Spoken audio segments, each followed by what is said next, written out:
بسم الله الرحمن الرحيم waxaan kugu soo dhaweynayaa macadka tababarada iyo tiknoolajiyadda ee Bondo. Magacaygu waa Abubakar Naasir Cali. Waxaan maanta qaadanaynaa casharkeenii labaad ee ahaa barashada Microsoft Word 2010 oo ah barnaamij qoraaleed oo loo isticmaalo in dokumentiyada lagu qoro. Casharkeenii koowaad waxaan kusoo baranay interface uu leeyahay programkan iyo wajahada koowaad. maanta waxaa qaybteena ama casharkeena labaad waxaan ku baran doonaa isticmaalkiisa. Waxaa inoogu horeeya documenti cusub oo maran sidee loo abuuraa. Programka Microsoft Word markii aad soo kiciso programka automatically wuxuu abuurayaa documenti cusub oo waxa ku garanaysaa wajahadan hadda waxaan oo abuurin documenti cusub oo maran laakiin ma save gareysno. sidoo kale qaybta kore ee title barka markaa fiirisid document 1 ayaa ku qoran. laakiin waxaan rabnaa sida loo abuurayo documenti cusub ee maran. ugu horeyn waxaan sameynaynaa horta documentigan iska xireynaa. waxaan tagaynaa file markii aan tagno kadib waxaan ku dhufanaynaa close markaan ku dhufano hadda sida ujeedaan kaliya waxaan oo kacsan Microsoft Word programka laakiin ma noo abuurno wax documenti ah. sababtoo haddii documenti noo abuurmi lahaa ama noo abuuran yahay waxaan awood u yeelan lahayn inaan wax qorno. haddii keyboardkii aan wax ku qoro waxba ma ii qormaayo. habka ugu fudud oo aad documenti ku abuuri karto waxa waaye kow inaad tagto file tab markaa ku dhufato dan waxa kusoo baxayo backstage view marka uu kusoo baxo kadib waxaa ku dhufanaysaa new markaa ku dhufato iska hubi inuu ku doornaado blank document markaa dooratid kadib waxaa imaanaysaa halkan waxaa ku dhufanaysaa create documentigaaga sidaas oo kugu abuurmay. qaybta kore markaa fiirino hadda wuxuu ku leeyahay ku abuuran documentiga labaad means wuxuu ku cadeynaysaa documenti 2 oo inaysan ku save gareysnin. marka intaas kasoo gudubno habka kale oo aan documenti maran aan ku abuuri karno waxay tahay inaan isticmaalno keyboard shortcut oo inaan dhahno control n markaan dhahno wuxuu noo ogolaanayaa inaan documenti cusub abuurno. sidoo kale keyboard shortcut waxaa kaloo ku isticmaali karnaa haddii u baahnahay documenti cusub ee maran inaan abuurno inaan dhahno alt f kadib aan dhahno n kadibna aan dhahno n so automatically wuxuu ku abuurayaa documenti cusub. intaa markaa kasoo tagno waxaa inoogu xiga marka sidee loo xiraa marka documentiyadan ama daaqadahan kuu furan. waxaa jira habab kala duwan oo loo isticmaali karo. habka ugu horeeyo aan documentiyada ku xiri karno waxaa waaye inaan tagno file markii aan tagno kadib aan dhahno close. sidaas ayuu documentiga ku xirmaya. hadda documenti 3 ayaa noo furan. sidoo kale haddii aan u baahannahay inaan xirno waxaan isticmaali karnaa alt keyboard shortcut f kadibna waxaan leenahay c oo lamid ah close. waxaan looga xiga sida programka dhan looga baxay. haddii aad u baahan tahay inaad programka dhan aad ka baxdo waxaa jira habka ugu caansan oo ah in documentiga qaybtiisa kore aad tagto ama programka aad ka soo doorato close oo ah programka dhan soo xir. habka kale oo aad programka dhan kaga bixi karto waxaa ka mid ah inaad file tagto markii aad tagto kadib inaad dhahdo exit hadii aad dhahdo programkaaga dhan wuu xirmaya.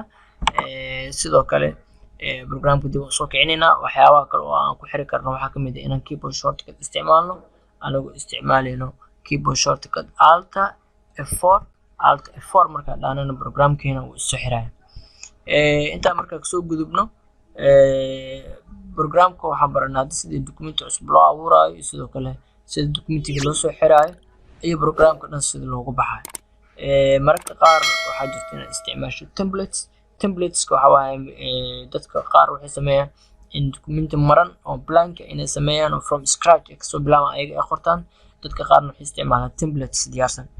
tusaale hadda documentiga aan iska xirno haddii aan u baahanahay inaan template aan abuurno wax kalena maahan taas waxay ku kaa saacidaysaa in waqtigaaga isku beeqaamiso oosan waqti badan ku qaadanin documentiga qoritaankiisa.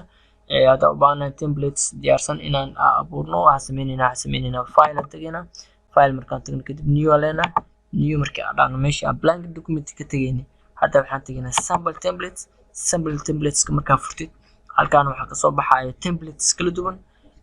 tusaale ahaan ani hadda waxaan u baahanahay template oo diyaarsan oo ah journaalado kale sida loo qoraayo. templates journalkaas marka ama newsletter waa kan halkaan ka heleynaa dan waa dooran karnaa. markii aan doorano templatekan يعني naqshad wuxuu haystaa habka loo abuurayo journalka oo kale. dan kadib waxaan dooranaa create markaan dhahno kadib wuxuu noo abuurayaa templates oo diyaarsan. marka haddii aan rabno journalkii oo kale hadda waa kana templateskiisa waa noo diyaarsan yahay. halkan waxaa ku dooranay journalkii shirkadii ama magaceeda, dateki oo kale, editionka ama volumeka uu yahay, newska titlekiisa halkan ku qornayna, sheekadii haddii aan rabno subtitle haddii ay leedahay, dan sheekadii halkan aan ku diyaarinayna. halkan oo kale waxaa loogu talagalay in quotes oo kale aan soo gelino. halkan markaa fiirin marka waxa waaye waa template oo diyaarsan oo loogu talagalay warbixinada ama newska markii la qoraayo. labadaas hab ayaa documentiga loo abuuri karaa. intaan markaa kusoo gudubno waxay nooga xiga markaa sidee documentiga u save garaysanaysaa. markaa rabto documentiga inaad save garaysato waxaa jira habab kala duwan oo loo save garaynayo. habka ugu fudud waxa waaye inaad dhahdo file markii aad dhahdo kadib aad doorato save markaa dhahdo halkan waxaa kasoo baxayo save as dialog box. markuu kasoo baxo halkan tusaale waxaan ka dooranaynaa desktop loo save garay. dan halkan waxaan ku qoraynaa file nameka inaad magac ku qortid waaye. tusaalehaan waxaa leenahay news template markaan dhahno magaca markaan kusoo qorano dan waxaa leenahay save. marka laba meel ugu muhiimsan markaa wax save garaynaysa. kow file nameka meesha aad documentiga magaca aad ku qoraysa aad ku save garaynaysa, iyo sidoo kale pathka ama meesha aad ku save garaynaysa. markaa intaad soo diyaariso kadib waxaa leedahay save. automatically waa isbedelaya title barka meeshuu document 1 kusoo qoraya. halkan wuxuu kusoo qoraya documentigaaga magaciisa.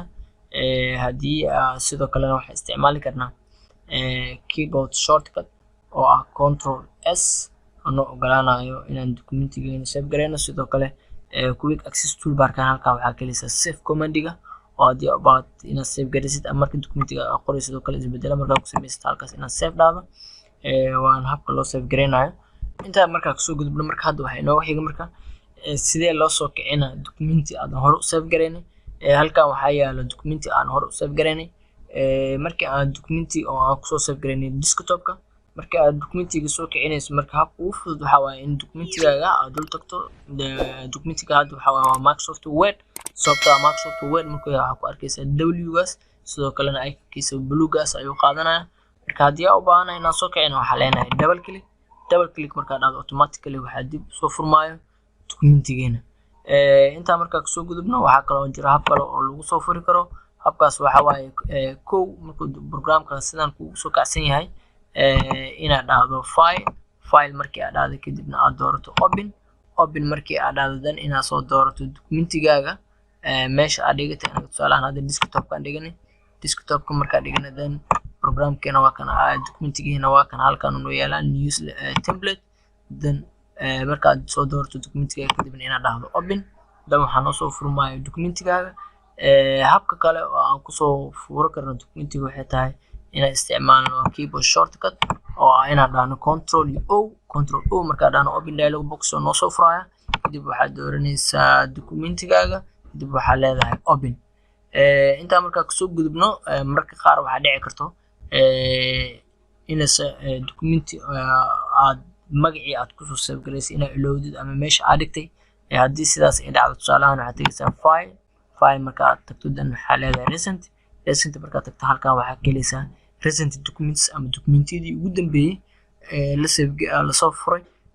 marka halkaana kasoo kicinaysa haddii markaa in case aad ilowdo pathka ama meesha aad documentiga rootka ama halka aad dhigtay iyo meesha aad ku save garaysay. cashirkeeni labaadna halkaasaan kusoo gabagabeynayna. wassalaamu calaykum waraxmatullahi wabarakaatu.